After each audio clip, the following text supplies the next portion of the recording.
Money is pouring in for Kamala Harris. The biggest fundraising day of the campaign for Democrats, the day that President Joe Biden announced he would be stepping aside and not seeking nor accepting the 2024 Democratic presidential nomination. You have to see these numbers. And the reason we care about this, of course, is donations as a proxy to enthusiasm. In the last 2 weeks, we saw fundraising dry up for Joe Biden. And this was a great factor in ultimately the determination that he made that it was time to step aside. We now have a completely different situation. Newsweek reports Democrats have biggest fundraising day hours after Kamala Harris launch.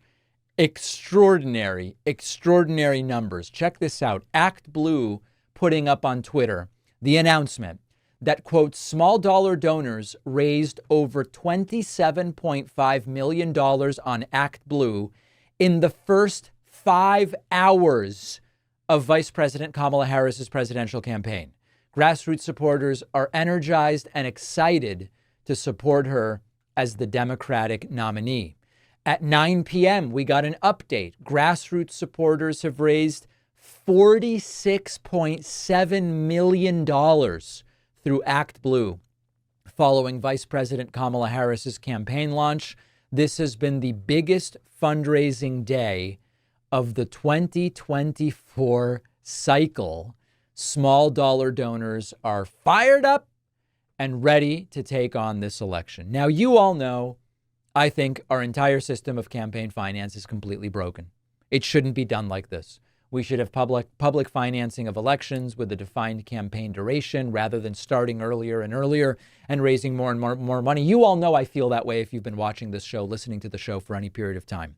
But in such unprecedented circumstances, it's not unprecedented that a president says, I'm not seeking the nomination. We've had that happen before. It's not unprecedented that a president runs against a former president or that a candidate runs against a former president. Individually, most of these things have precedent. But this particular combination of events, a former president who was defeated, incited an insurrection, civilly liable rapist, convicted felon, assassination attempt that he survives, running against potentially the vice president of the guy that he lost to. I mean, this exact scenario we have never seen. And so we must look for some kind of signal in all of the noise. A lot of the noise is when you turn on cable news and you hear declarative statements about the obvious outcome that we are to expect from people who are just guessing at the end of the day. Something much more valuable as a proxy to enthusiasm, especially before we have any polling, is fundraising. And the fundraising numbers for Kamala Harris are absolutely stunning.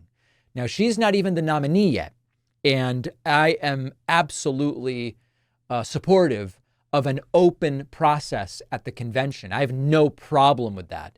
Based on the endorsement from Biden and the Clintons, and I'm trying to remember if the Obamas also, based on the early endorsements that Kamala Harris is getting and her status as the current vice president, if I had to guess, and again, I just have a little show. I have no power here. If I had to guess, it seems as though support is uniting behind Kamala Harris already. But whoever is the nominee, I can only imagine that the fundraising excitement that serves as a proxy to enthusiasm will only grow once we have an actual nominee. Stunning numbers.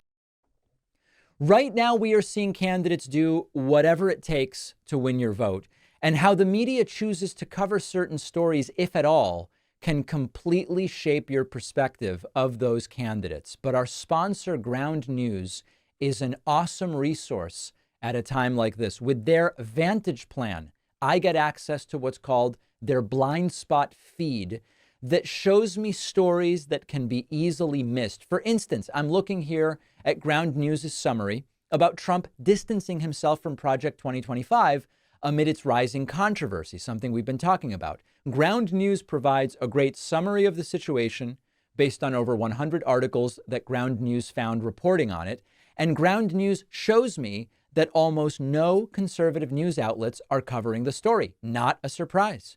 Ground News shows us that the right-wing outlets only report on how Trump is denying involvement with the project, while the center and left outlets are actually giving context on Trump's connections to the movement of Project 2025. Every story comes with this visual breakdown of the political biases and ownership of the reporting news outlets, which is really important to know as well. Go to ground.news/Pacman or scan my QR code for 40% off the same unlimited access Vantage plan that I use.